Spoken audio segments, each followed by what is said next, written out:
out now. As we begin to approach it, I'll go ahead and take a look. The way we go into the storm is we really have no visibility going in.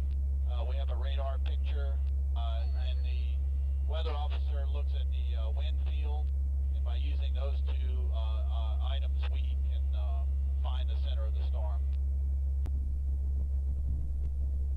Route of flight is we're going to come in a gap between Cuba and the Yucatan, right down in this area. The storm's right down here north of Honduras.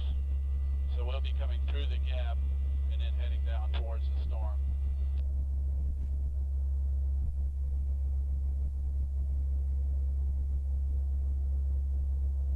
As a general rule, Jeff, we don't overfly land masses.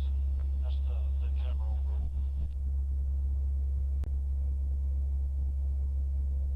The weather officer can give you a little bit better idea on that if you want to talk to him. The last plane was in it a few hours ago, and they found 148 knots maximum wind at flight level, and that translates to about 170 miles an hour. So it's a good, strong hurricane. It's a very serious hurricane. It's Category 5. That's the highest category that they categorize the storms.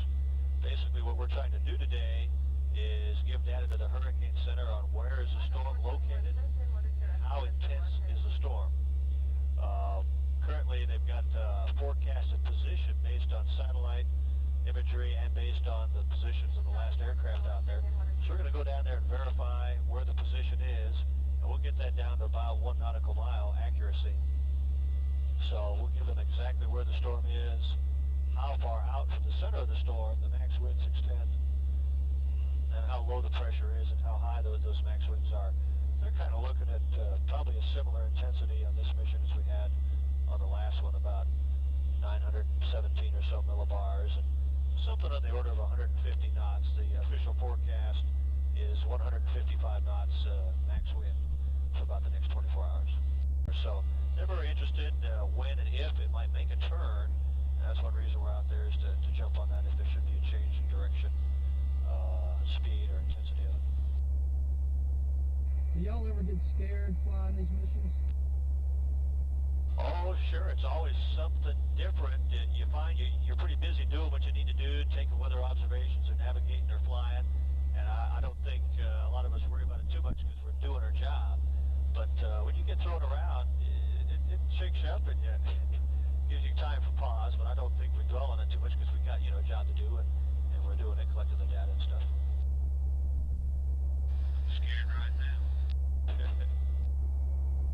Well, I know everybody up and down the Gulf Coast appreciates everything y'all do. Everybody, is always listening out for what the hurricane hunters have to say in their reports. Just from everybody along the Gulf Coast and our viewing area, we thank y'all. Well, it's a real rewarding job, and that's one reason I like doing it, because you really see the fruits of what you're doing, and people appreciate it, so thanks. Weather drop? Yes, sir. How long before the release, sir? Let's do it in 10 minutes. Well, I'm ready. Then we'll do it sooner. Good.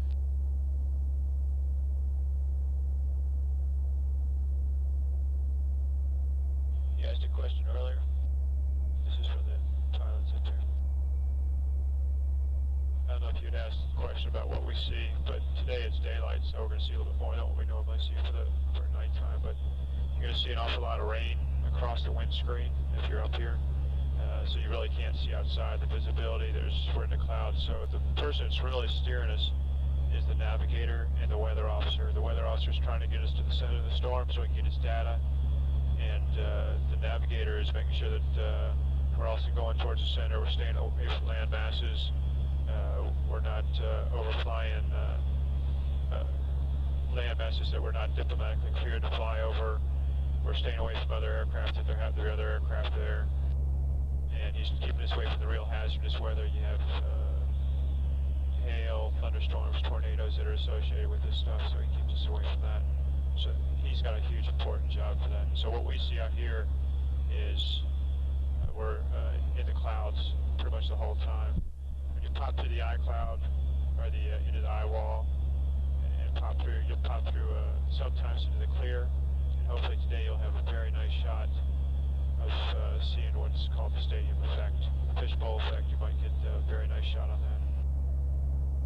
You asked earlier if you could come up here or not. I'm the dude that makes that call. Like you said, we'll go through the first time and find out what we're expecting. We're not going to let you up during the most intense portion of it, but we might go ahead and circle while we're in the eye of the storm and let you take some shots of what it looks like outside. Well, thank you, I appreciate that. We're flying right through the middle of this hurricane, so it's at 10,000 feet. Most people don't realize that we're actually flying directly through the storm. A lot of people think we come over top, come back into the eye, and then do all that stuff. No, we're flying right through it. So potentially, yes, we could be flying through all those hazards, the tornadoes, the hail, the thunderstorms. But that's what the navigator's job is to do, is to keep us away from all that nasty stuff. We're about a little less than 2 hours away. Flying flight for a little while. Y'all ever get confused with all these buttons and switches and fuses and... I'm not sure what any of them are for. I'm just on the pointy end. I don't know what all that stuff. Most of these guys did real well on that right-in course you can get, how to fly an airplane through a hurricane. Kind of a correspondence course.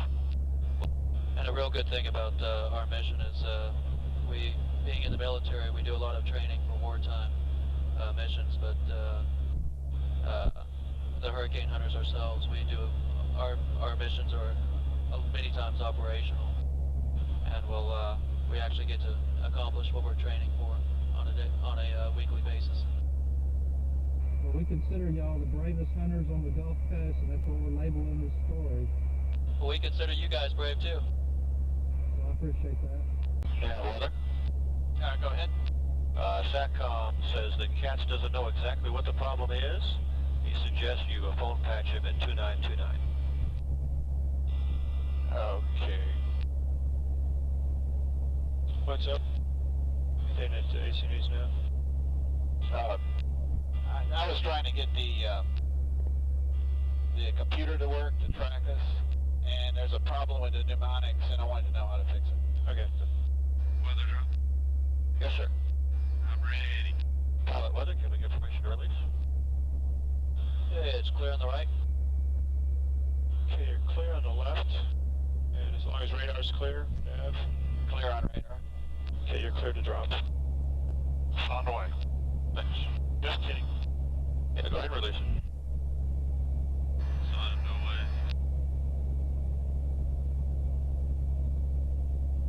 way. Before we get too wrapped up into things, what's nav, pilot? Uh-huh. What's our descent point? Okay, our descent point will be at Sigma. Okay, and Sigma is point 11. That's correct. And we'll be coming in on, like I said, at an odd angle. We'll be making a 90-degree left turn once we hit our entry point. Okay, So my plan is to fly to Sigma, make the left turn, and then we'll adjust for the storm to go to the center of it. okay. And the current center is on the flight plan? That's affirmative. I think on yours I penciled it in, because that was the older flight plan. Okay, and 1849, 8705 is, or waypoint 12 is the entry point. That's correct.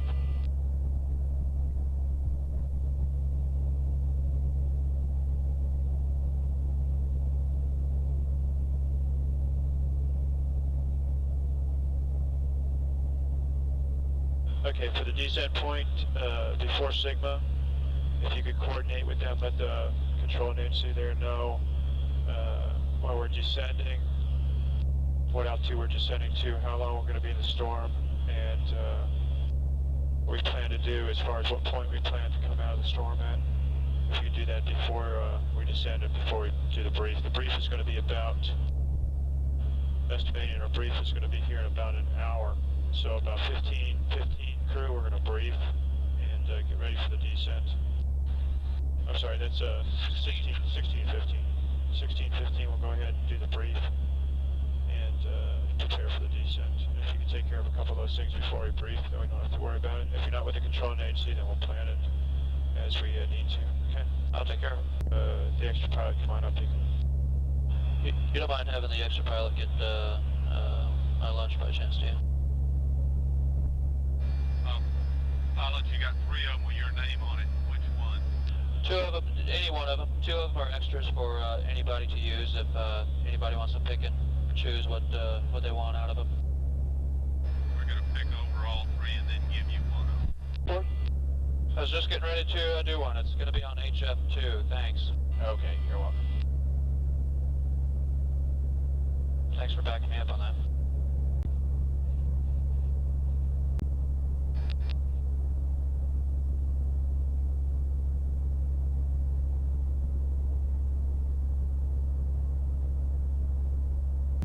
Yeah, but And we got 24 miles out from me, Frisch.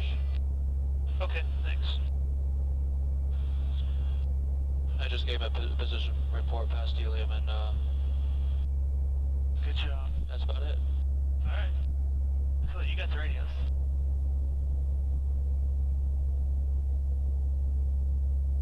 So now we've got 3 jets on the flight deck. But remember, as I said before, I'm the right jet. He's Mr. Right. Boy, he is, isn't he? That's what the women tell him. Always a Chesapeake.